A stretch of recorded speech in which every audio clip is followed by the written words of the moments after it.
What kind of EMF protection devices can you trust when it comes to protecting your family? You're listening to the 2025 EMF Hazard Summit.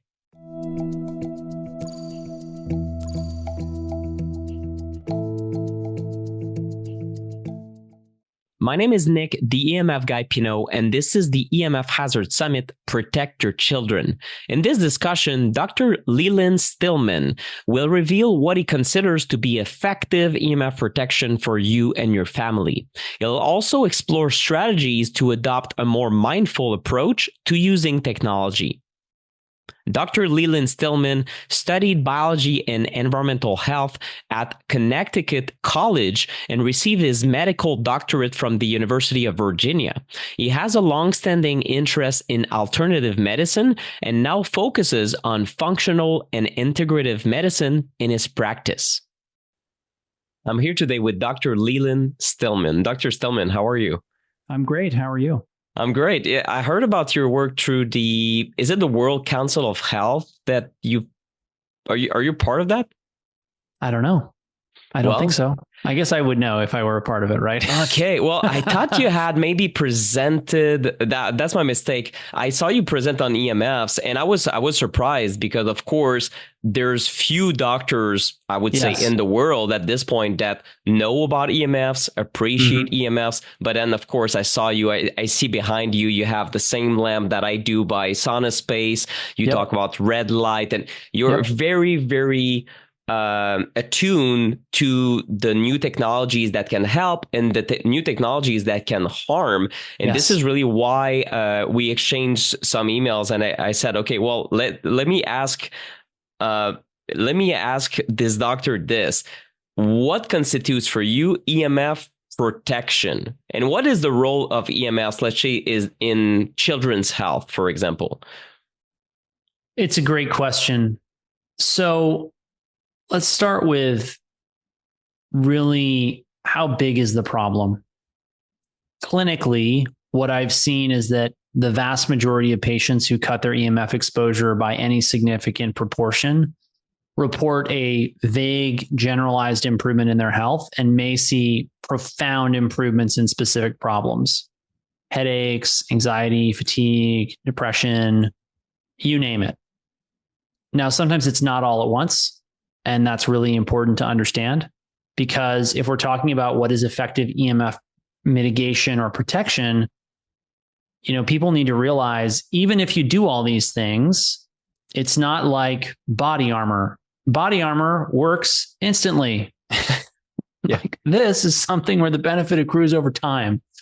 I will sometimes explain to patients that it's a little bit like if you're using a lot of EMF, it's like having a bunch of expenses from an account per month.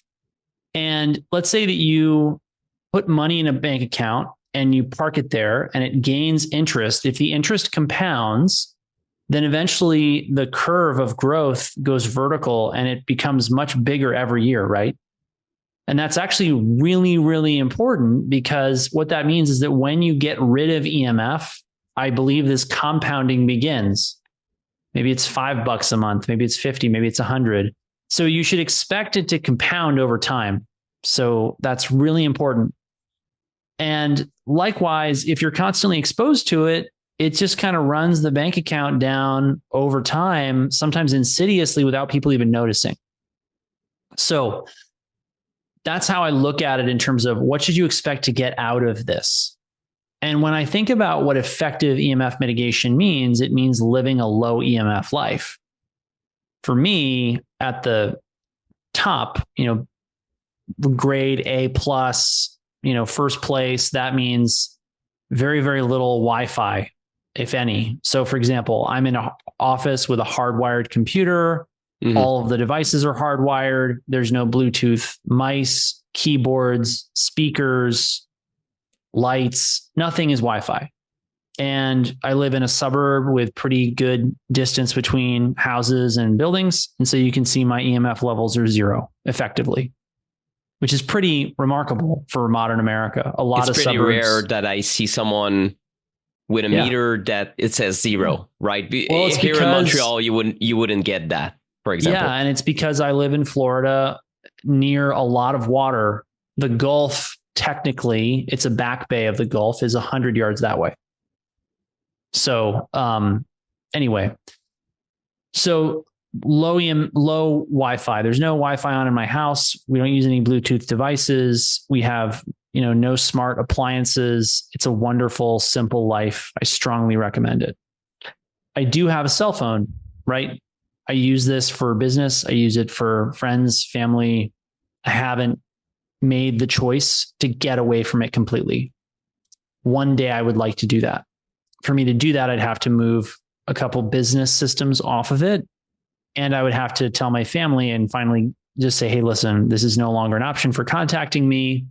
I will now correspond with all of you via email or like Telegram. I love Telegram for desktop. And so you can move a lot of your messaging, if you care to, off of phone and onto Telegram, Signal, other desktop or computer or whatever based messaging platforms. And that's how you get true EMF freedom. You need to do things if you really want to take it to the top level, like make sure you're not exposed to electrical or magnetic fields. And you've obviously got to pay attention to smart meters and appliances and things that are built into the home. That's the top level. You asked me before we got on what my perspective was on EMF mitigation devices, harmonizers, pendants, etc. I've used them myself. I've recommended them to patients here and there. I've had plenty of people ask me about whether or not I recommend them.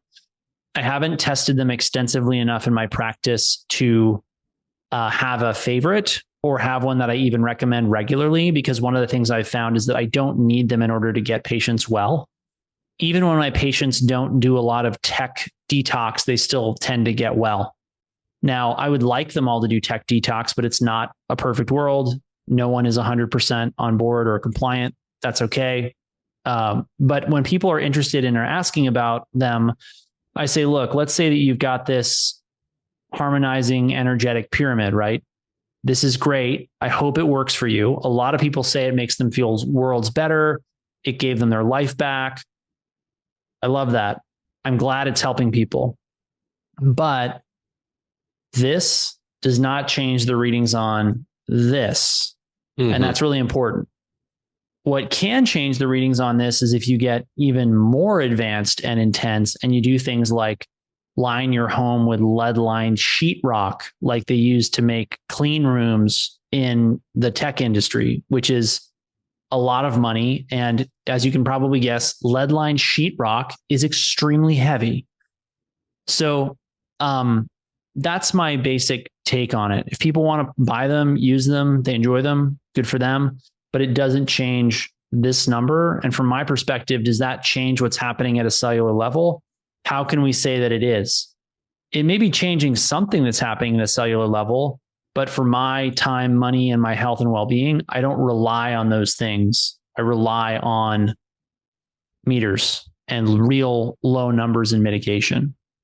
Yeah, for me, it was really the lack of scrutiny by anyone really in the industry. Right. This is really what made me err on the safe side of things and not recommend harmonizers, because the studies, for example, show an increase in tumor risks if you talk on a phone, but we don't know to what extent is this tumor risk diminished if I put a chip on my phone, right? Bingo. And if I don't have this confidence that it's going to protect you, then how can I, with good conscience, tell you, well, once you put the chip on your phone, there's no brain tumor? I cannot tell you that. So therefore, I could be in a position where in 40 years, the person comes back and says, Nick, you told me no tumor, and yet I'm dying from a brain tumor. This is a serious thing to tell people that something is protective.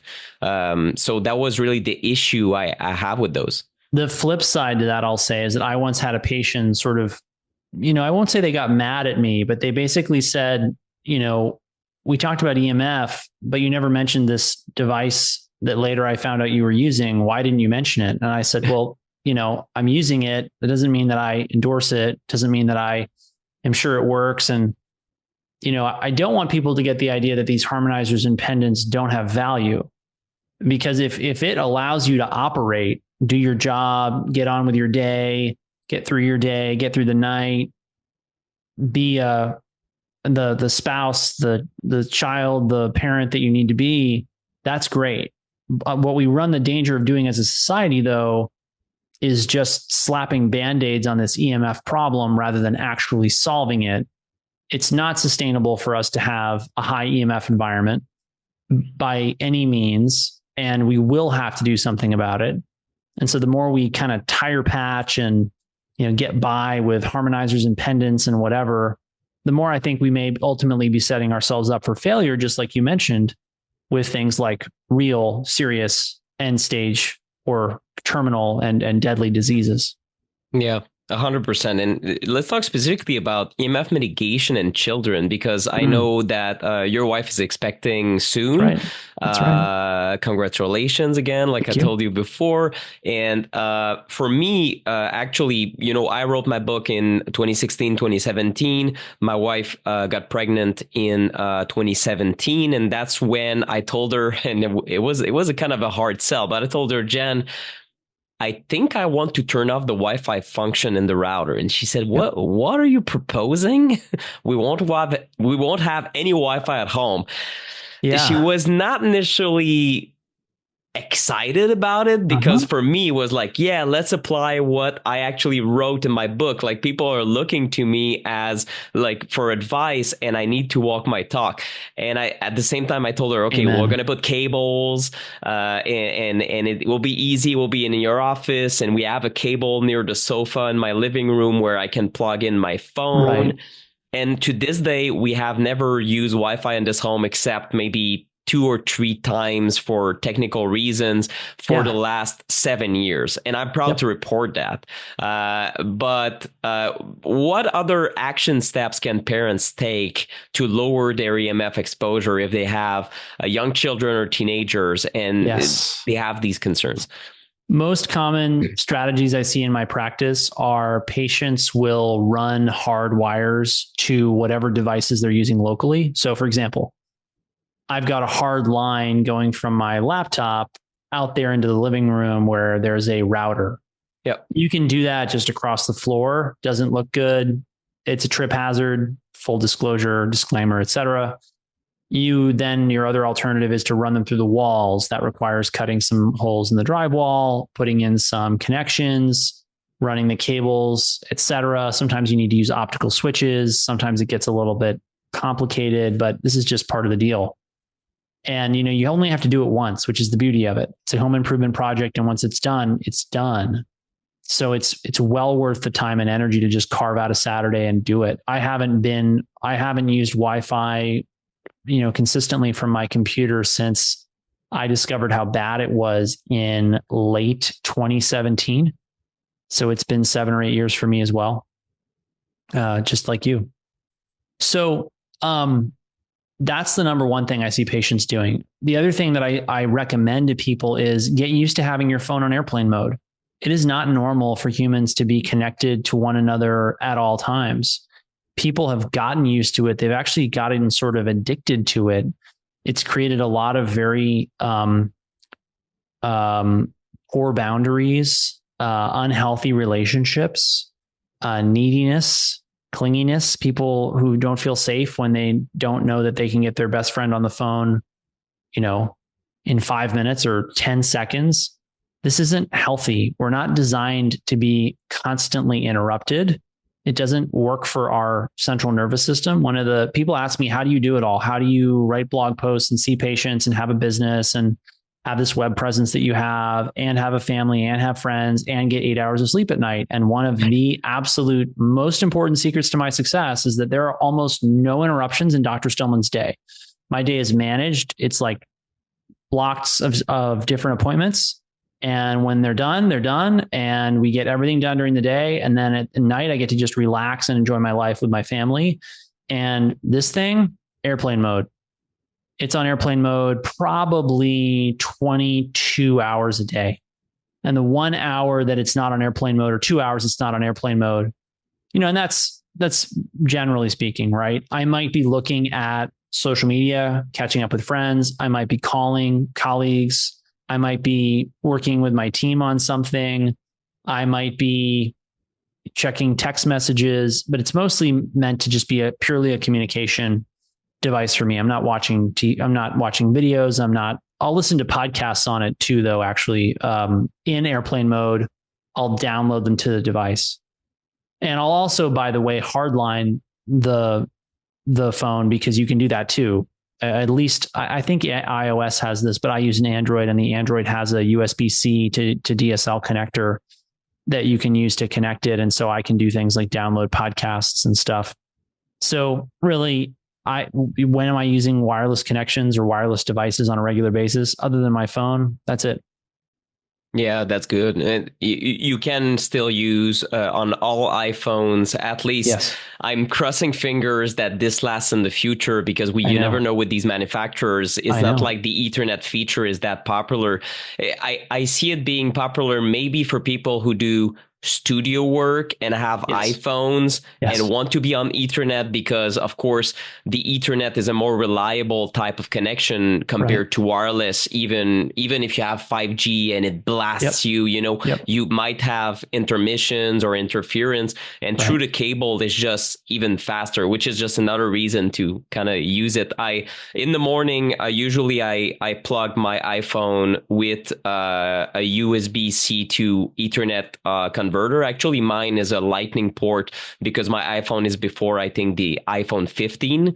iPhone 15, and later you have the same kind of converter you need to purchase like Android. So I do it in the morning. I update my apps. It takes like a minute instead of multiple minutes on Wi-Fi, for example. So it's faster than Wi-Fi. And then sometimes I can play a game. I'm connected, but I'm through the cable. So that's one way I do it. And also you can do it with tablets also, which I know, a lot of parents might use tablet. I don't know if you plan on using tablets with your kid. That's actually a good question. Our kid is going to be a super low tech kid, no technology. We don't know if we're having a boy or a girl, we're having a surprise. Okay. But whatever we have, whatever happens, because it's not going to be our last child. We'd like to have a whole bunch of kids, but the plan is for us to not have any technology for them. And if they're going to learn anything, they're going to learn really old school stuff. Like, here's a laptop with command line and Linux, and you're going to get to learn to code, because that's really the only thing that you should do with this computer right now. The way that people have turned digital technology into the ultimate babysitter is something that I really worry is, degrading the ability of people to think. Because when all you have is mindless entertainment in front of you that's, designed to be as addictive as possible, you don't have any time or space to develop the rest of your brain. And we have no idea what that's going to do to people. It's a giant science experiment, giving kids technology, which is sobering. And that's why I'm really adamant with parents. The super kids of the future are going to be the kids who grow up outside in connection with nature, and their technology use is very focused on how are we going to use these as tools, not how are these things going to own us as basically, entertained, tempted to say, like, just as people who are being entertained, because it's almost like we're segmenting in a society of people who have real skills that are valuable and who actually can't be replaced by AI because they're so capable of learning new things, and people who are really interested in entertainment and they just want to be endlessly entertained. And pretty much everything that doesn't require constant learning and iteration and change can be taken over by AI. And that means that that's the skill set you've got to have. That, and the other thing I'll say that can't be taken over by AI is empathy.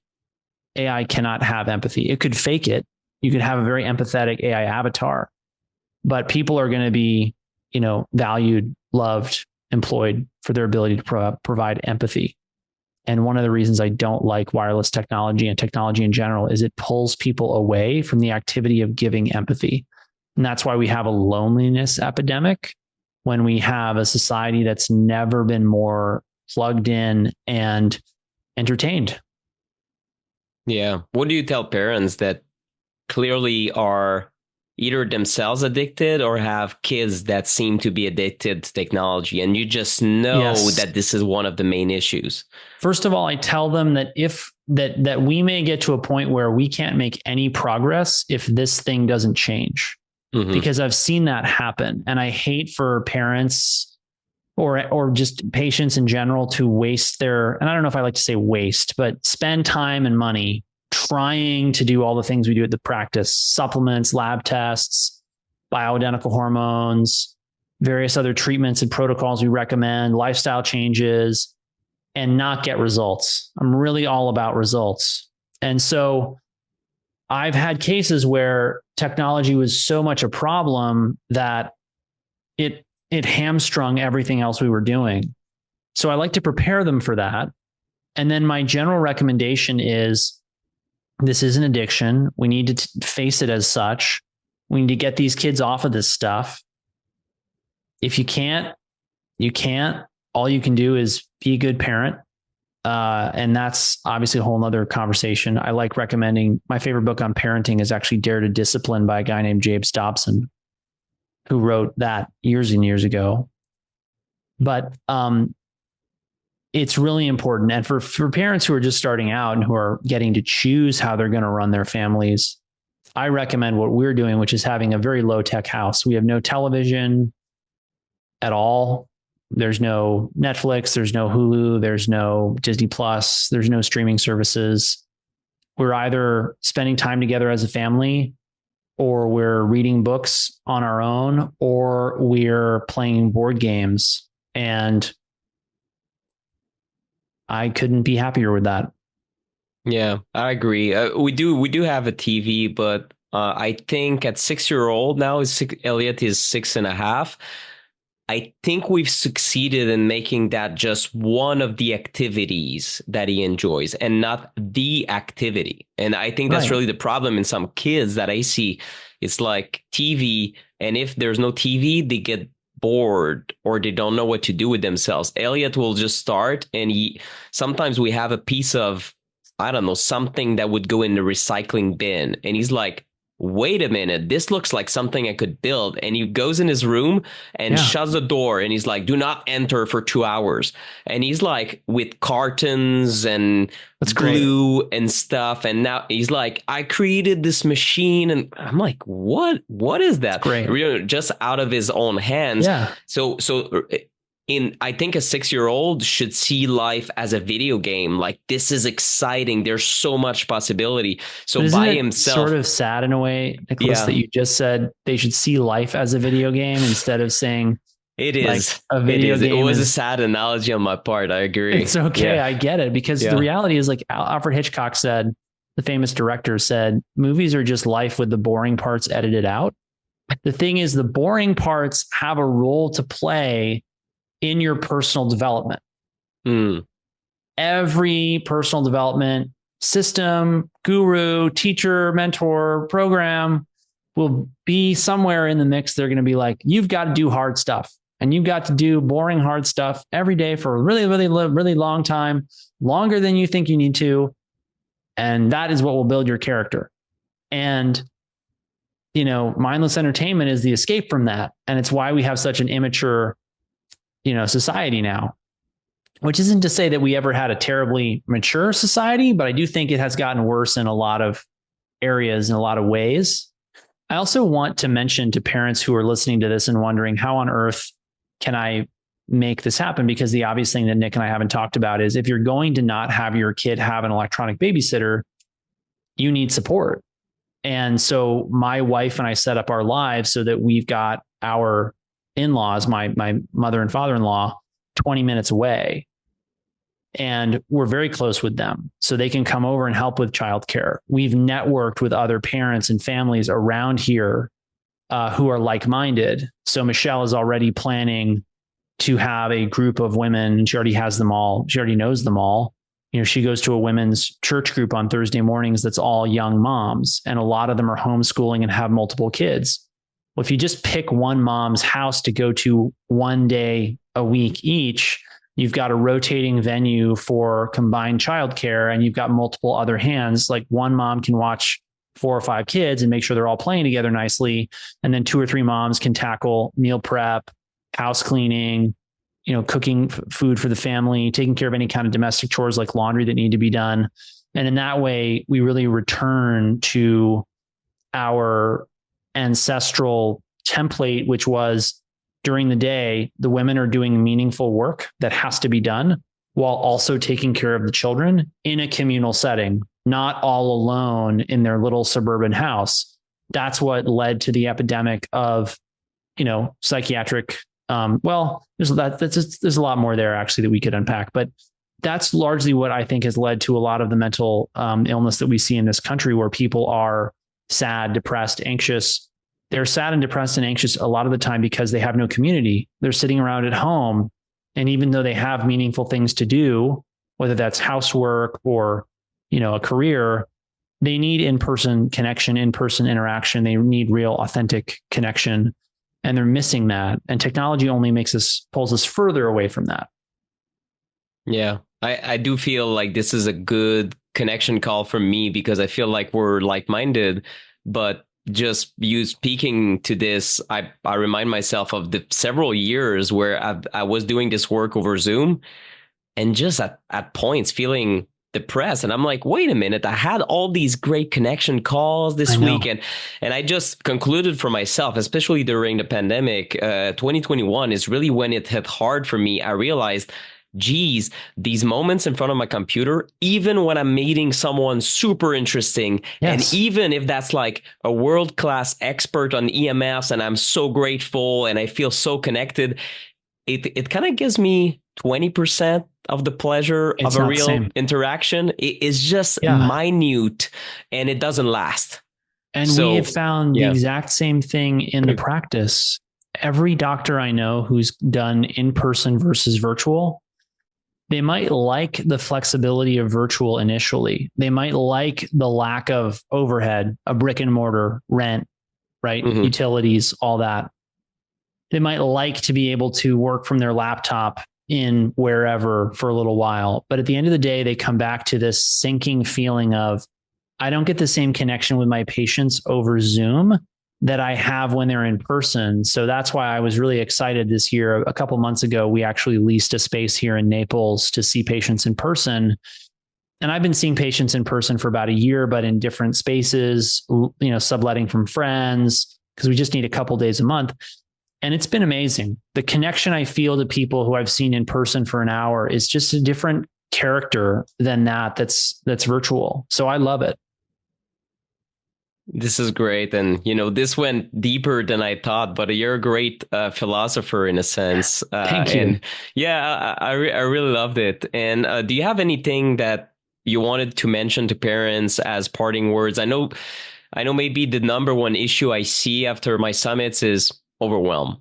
So what about, someone listening to this, they listen to a bunch of speakers, they feel overwhelmed. What would you say to them as words of comfort? I would recommend that they subscribe to my Substack, because I do tend to chunk things down into more manageable step-by-step ideas. And that's stillmanmd.substack.com. And the next thing I would say is, don't let perfect is the enemy of good. Don't let perfection distract you from just getting better. You may look at what I described as the best scenario and say, that's how am I going to do that? It's going to take time. I have to convince my husband and my oldest son or my daughter or whoever. Don't worry about all that. Just make a quick list. What are all the things that you can do right now without consulting anyone else to reduce your exposure? Okay, great. You made the list. Now you just have to inform everyone that that's something you're going to be doing and negotiate the parameters around it. Hey, mom, you can't wake me up in the middle of the night because I value my sleep and my phone will be on airplane mode. If there's an emergency, I'll take care of it in the morning. Some people will say that's crazy. I want to be able to call you all hours of the day and night. If you feel strongly about making that a possibility, at least make the device as far away from you in the room as possible. But, and of course, I have friends who are practitioners who are on call. I'm no longer on call, but if they're on call, like a midwife has to be on call. Sure. If it wasn't a cell phone, she'd have a pager. If it wasn't a pager, she'd be stuck at a desk with a landline all night, which is very hard. So you just have to pick small improvements to make, and you have to make improvement gradually and incrementally over time. And you have to focus not on the destination, but in falling in love with the process. When you fall in love with the process of becoming and being healthy, it becomes fun. It becomes a little, this weekend, we're going to start an herb garden. True story. My wife and I talked about this weekend. We didn't get it done this weekend. We were going to, but we're going to do it next weekend. It becomes, I'm going to learn how to make bone broth. I'm going to learn how to turn off the Wi-Fi on my router. I'm going to figure out how do I use Telegram so that I can start messaging people there instead of on my phone. So when you fall in love with the process, it really becomes a lifestyle. And then your lifestyle becomes something that you love. Like I love getting up in the morning and not having any distractions from my phone. And I make my coffee or my green tea or whatever I'm having for the morning. And I go outside and I sit on my patio and I walk to the end of the driveway and get some sun in my eyes. And it's just a beautiful moment. And then I open my Bible and I start reading, and I might read some business development topics after that and other books, or I might journal or whatever. But you're going to learn to fall in love with this process of being healthy. And it's just going to replace whatever process you've got right now that is not working for you, which is why you're here. Thank you so much. It was brilliant. You really have a good soul, and I read around about your work and saw your videos and just have a very calming presence. I know it's going to be reassuring for people, and I really enjoy our conversation together. So thanks again for being a speaker on the 2025 EMF Hazard Summit. Thanks so much. And thank you so much for everything you do to raise awareness about this. It's very important, as you know, and too many health and wellness influencers, and I'm going to admit that sometimes I think I'm guilty of this too. We talk about all the other stuff, and maybe we don't give enough attention to EMF. But at the same time, I know that with everything I've learned over the last 20 years being in the integrative health space, it's hard to write about everything because there's so much to write about. There's so much. There's so many problems. There's also so many solutions, and so many solutions too. Wonderful things we can use to unlock our wellness. Yeah. Well said. Thank you. Thanks. I really hope that you liked this presentation. If you want to take action on what you just heard, you'll find links to everything that was mentioned by our guest speaker right underneath this interview. If you love the summit and want to own the recordings in audio, video, and written form for all of these 2025 interviews, make sure to click the buttons on this page to get the 2025 EMF Pack. This EMF Pack is heavily discounted during the summit launch and for a very limited time. Remember that every purchase supports my work as an independent citizen journalist, as well as the nonprofit partners that are associated with this summit. Thank you for your attention and support, and I'll see you in the next presentation.